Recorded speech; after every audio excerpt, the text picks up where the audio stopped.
यहाँ का अर्थ हुआ हो?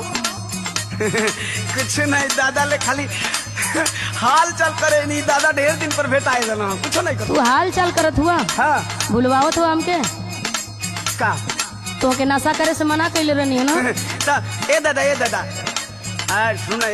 सुना फला ना वो इन नशा ना करो ना खाली हमसे हाल चाल करो ना। तू चुप रहा बुढ़ऊ, बोला मत। अब तू हम हूँ के डटबू। अरे सुना पहले इनकर हाल सुना।